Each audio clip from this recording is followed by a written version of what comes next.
پاکستان میں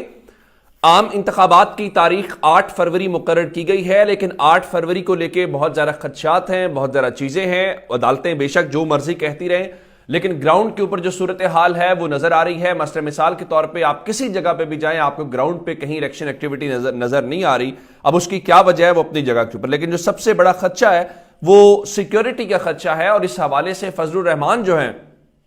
P D M کے سربراہ، وہ خود پریس کانفرنس کر چکے ہیں اور وہ کہہ چکے ہیں جی 2 صوبے جو ہیں وہ بد امنی کی لپیٹ میں ہیں، اور الیکشنز کو لے کے شاید کچھ اس قسم کی باتیں انہوں نے کی. پھر آج سے 1-2 روز پہلے بتایا گیا ہے کہ جی ان کو لے کے ایک سیکیورٹی تھریٹ لیٹر جاری کیا گیا کہ فضل الرحمان جو ہیں اور جو دیگر قیادت ہے ان کے اوپر حملے کا خدشہ موجود ہے. اور اس میں ایمل ولی خان کا نام بتایا گیا، فضل الرحمان کا نام تھا. ان دونوں کے حوالے سے کہ خیبر پختونخوا اور وہاں پہ یہ صورتحال ہو سکتی ہے. اب سے تھوڑی دیر پہلے خبر اچانک ہی آتی ہے کہ پی ڈی ایم کے جو سربراہ ہیں فضل الرحمان، ان کے قافلے کے اوپر ڈیرہ اسماعیل خان کے اندر حملہ ہوا ہے. پھر تھوڑی دیر کے بعد خبر یہ آتی ہے کہ ان کے قافلے کے قریب فائرنگ ہوئی ہے، لیکن اس فائرنگ سے کسی قسم کا کوئی نقصان نہیں ہوا اور فضل الرحمان جو ہیں وہ اس کے اندر محفوظ رہے ہیں. اس حوالے سے انہوں نے، ان کے جو ترجمان ہیں جے یو آئی کے، ان کی طرف سے کہا گیا کہ فائرنگ بزدلانہ کارروائی ہے. بارہا متنبہ کر چکے ہیں کہ ہماری قیادت کے لیے حالات سازگار نہیں ہیں، فوری تحقیقات کرائیں، ادارے کیوں کر اپنی ذمہ داری پوری نہیں کر رہے. اب انہوں نے جب یہ کہا، اس کے ساتھ انہوں نے کہا کہ خیبر پختونخوا اور بلوچستان میں امن و امان کی صورتحال دن بدن خراب ہوتی جا رہی ہے. اب سارا کچھ یہ ہوا اور اس کے بعد جو پولیس ہے، اور ایون اس دوران ہوا یہ ہے کہ وزیر اعظم انوار الحق کاکڑ نے فوری طور پہ اس واقعے کے اوپر رپورٹ طلب کر لی ہے. لیکن اب تھوڑی ہی دیر میں صورتحال یکسر تبدیل ہو گئی ہے اور بتایا یہ گیا ہے کہ وہ گاڑیاں یا جو وہ اسکواڈ تھا وہ فضل الرحمان کا ضرور تھا، لیکن فضل الرحمان اس وقت ان گاڑیوں کے اندر سوار نہیں تھے. وہاں پہ ان کے جو مختلف لوگ ہیں، بتایا یہ گیا ہے کہ ان کی جو فضل الرحمان پر جو ان کے صوبائی وہاں پہ ترجمان ہیں، ان بتایا جی فضل الرحمان پر حملے کی خبر میں صداقت نہیں ہے، وہ اپنے گھر کے اوپر ہیں اور ان کے اسکواڈ کی گاڑیاں جو ہیں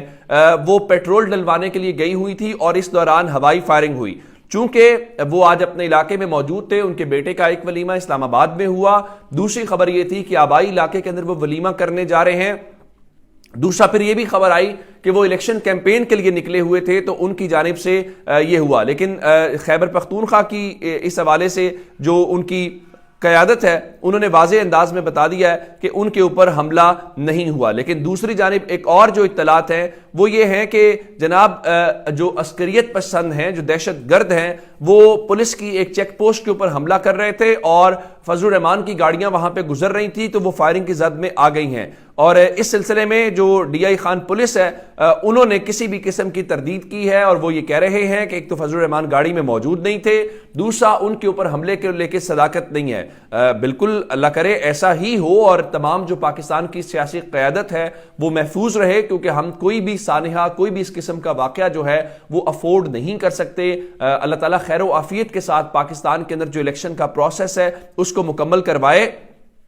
کیونکہ الیکشن کا پروسیس مکمل ہوگا، الیکشن ہوگا تو ہی پاکستان کے اندر جو استحکام ہے وہ آئے گا. تو خیبر پختونخوا کی جو پولیس ہے اس کی جانب سے بھی، آر پی او کی جانب سے بھی باضابطہ اس کے اوپر رد عمل آ گیا ہے. اور ان کی سیکیورٹی چونکہ اس وقت اس طرح سے تھی نہیں، چونکہ وہ خود موجود نہیں تھے. جیسا کہ آپ نے موو کرنا ہوتا ہے تو آپ کی گاڑیوں میں اس سے پہلے چیک کیا جاتا ہے ٹائر کو لے کے، پیٹرول کو لے کے، باقی جو لوازمات ہوتے ہیں، تو وہ اسی سلسلے میں ان کی اسکواڈ کی گاڑیاں پیٹرول بھروانے کے لیے گئی تھی اور اس دوران کہیں اور چیک پوسٹ کو نشانہ بنایا جا رہا تھا. اس چیک پوسٹ کی فائرنگ کی زد میں یہ ضرور آئے ہیں، جس کی وجہ سے پورے میڈیا کے اوپر اور ہر جگہ یہ شور مچ گیا. لیکن چونکہ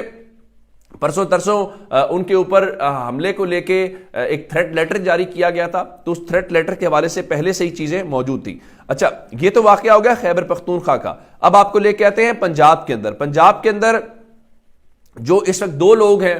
وہ بہت بول بھی رہے ہیں، ان کو چپ بھی کروایا جانا ہے، کبھی ان کا بائیکاٹ کیا جاتا ہے، کبھی میڈیا کو کہا جاتا ہے ان کو دکھانا نہیں ہے. اس میں ایک لطیف کھوسا صاحب ہیں جو پہلے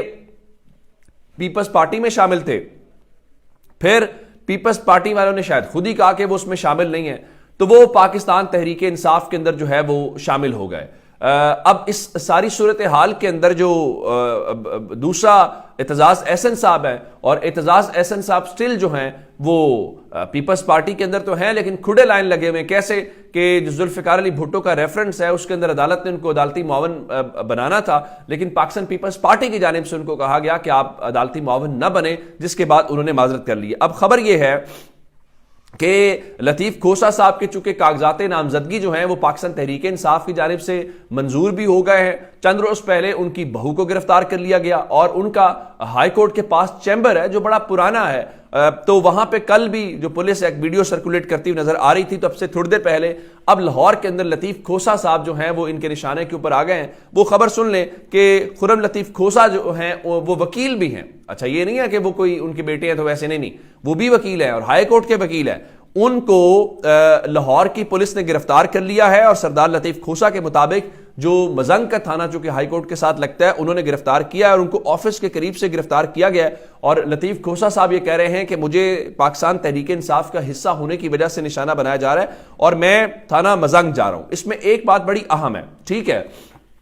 گرفتاریاں پاکستان میں ہو رہی ہیں، اس وقت چادر اور چار دیواری کا تقدس تو وہ بالکل ہے ہی نہیں، وہ تو بھرپور طریقے سے پامال کیا جا رہا ہے، لیکن اس میں جو وکلا کی گرفتاریاں ہیں اس کو لے کے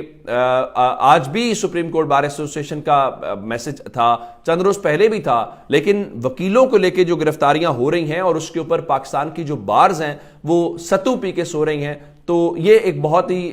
وہ چیز اچھی نہیں ہے۔ ہاں اس میں ایک چیز ضرور ہے کہ آنے والے دنوں کے اندر آپ یہ خاموش رہیں گے تو پھر ہر وکیل کو پولیس جو ہے وہ اٹھا کے لے کے جائے گی، اور آپ کو یہ لگے گا کہ یہ فی الحال تحریک انصاف کے ساتھ جو منسلک لوگ ہیں وہی گرفتار ہوں گے، ایسا ہوگا نہیں ہے۔ تو اب ان کو گرفتار کیا گیا ہے۔ دوسری جانب مسلم لیگ نون جو ہے وہ آنسو کیا اس کو کہنا چاہیے آرٹیفیشل قسم کے، اس وقت جو تحریک انصاف کا بلے کا انتخابی نشان ہے اس کو لے کے جو سب سے زیادہ بینیفیشری ہے وہ مسلم لیگ نون ہے، حتیٰ کہ اس چیز کو لے کے شہباز شریف پارٹی صدر انہوں نے پریس کانفرنس کی ہے، باقی جو ان کے رہنما ہیں انہوں نے پریس کانفرنس کی ہے۔ اب اچانک سے خواجہ سعد رفیق جو ہیں وہ لاہور میں یہ فرما رہے تھے کہ دیکھیے جی مسلم لیگ نون نہیں چاہتی کہ بیلٹ پیپر کے اوپر بلے کا نشان نہ ہو، یعنی وہ کہہ رہے ہیں کہ ہم تو چاہتے ہیں کہ بلے کا نشان ہو، نہیں آپ چاہتے ہوتے تو شاید الیکشن کمیشن سے ایسا فیصلہ ہی نہ آتا، آپ چاہتے ہوتے تو آپ کی پارٹی کی جانب سے جو پریس کانفرنسز ہو رہی ہیں وہ نہیں ہونی چاہیے تھی، بلکہ آپ کو کہنا چاہیے تھا جی انتخابی نشان جو ہے وہ بلے کا ان کو دیں، ان کو میدان میں اتاریں۔ چونکہ آپ کہہ رہے ہیں کہ لوگ آپ کے ساتھ ہیں تو آپ کہتے ہیں جناب ہم ان کا میدان میں مقابلہ کرنے کے لیے تیار ہیں۔ پاکستان تحریک انصاف کے متعلق میں نے آپ کو بتایا تھا کیا بائیک آؤٹ کے آپشن ان کے پاس ہے، کل میں نے آپ کو بتایا تھا لوگ ان کو کہہ رہے ہیں کہ جی دیکھیں جی آپ کے ساتھ تو یہ ہو رہا ہے، آپ کے کاغذات مسترد ہو رہے ہیں تو آپ چھوڑیں، آپ بائیک آؤٹ کے اوپر چلے جائیں۔ تو پاکستان تحریک انصاف کے جو چیئرمین بیرسٹر گور خان ہیں انہوں نے واضح انداز میں کہہ دیا ہے کہ پاکستان تحریک انصاف بائیک آؤٹ نہیں کرے گی، اور ہرگز بائیک آؤٹ نہیں کریں گے، اور ہم ہر صورت انتخابات کے اندر حصہ لیں گے۔ یہ بالکل ٹھیک ہے، پاکستان تحریک انصاف کو نہ صرف الیکشنز کے اندر جانا چاہیے، اس کی ایک وجہ یہ ہے کہ ماضی میں جنہوں نے بائیک آؤٹ کیا، میدان چھوڑا، کریز چھوڑی، ان کو نقصان اٹھانا پڑا، نمبر 1۔ نمبر 2، جب آپ کو لوگ ووٹ دینا چاہتے ہیں تو آپ اس اپرچونٹی کو ضائع کیوں کرنا چاہتے ہیں؟ نمبر 3، اس وقت جو پچھلی گورنمنٹ کی جو کارکردگی تھی اگر آپ لوگوں کے پاس نہیں لے کے جائیں گے تو لوگ تو مایوس ہو جائیں گے کہ اچھا وہ پیپلز پارٹی بھی اقتدار کے اندر تھی، یہ پچھلے 16 مہینے کون حکومت میں تھا؟ مسلم لیگ نون بھی حکومت میں تھی، تو یہ جو بھٹا بٹھایا ہے، جو بیڑا غرق کیا ہے وہ انہی پارٹیوں نے کیا ہے نا، تو اگر ان کا متبادل کوئی نہیں ہوگا تو لوگ تو مایوس ہوں گے۔ تو پاکستان تحریک انصاف کو میدان میں اترنا چاہیے۔ آج یہ خبر سن لیں کہ پاکستان میں مہنگائی کا جو 47 سالہ ریکارڈ ہے وہ ٹوٹ گیا ہے، اور پاکستان میں جو مہنگائی کی سالانہ شرح ہے وہ 38.4% کے اوپر پہنچ گئی ہے۔ اب اس سے آپ اندازہ لگائیں کہ پاکستان کے لوگ جو ہیں وہ کس قسم کا چیزوں میں سے گزر رہے ہیں، اور شریف خاندان جو ہے وہ ایڑیاں رگڑنے کے متعلق اور کیا کیا دعوے کر رہا ہے۔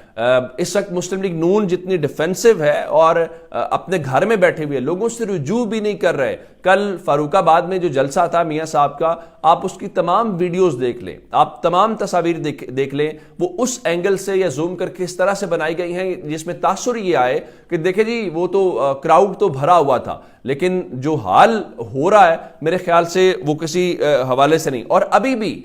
یعنی انہوں نے ایک جانب بلاول کہتے ہیں جی پچھلی حکومت کی ترجیح مہنگائی کو کنٹرول کرنا نہیں تھا. اچھا پھر کہتے ہیں ہماری حکومت جو ہے وہ اکٹھی بنے گی. آج بھی یوسف رضا گیلانی نے پریس کانفرنس کی, ان کا کوئی بھی جماعت ہو وہ پیپلز پارٹی کے بغیر حکومت نہیں بنا سکتی. کہنے کا مطلب یہ ہے کہ جناب جو اگلا ٹینیور آ رہا ہے اس میں بھی ہم مل کے حکومت کریں گے. آپ نے پچھلی حکومت بھی مل کے کی ہے, آپ تو ذمہ داری نہیں لے رہے. کوئی کہتا ہے میں حکومت میں نہیں تھا, کوئی کہتا ہے میں حکومت میں نہیں تھا. تو اگر آپ نے آگے بھی یہی تماشا لگانا ہے تو پھر آپ کیوں کر رہے ہیں؟ ادھر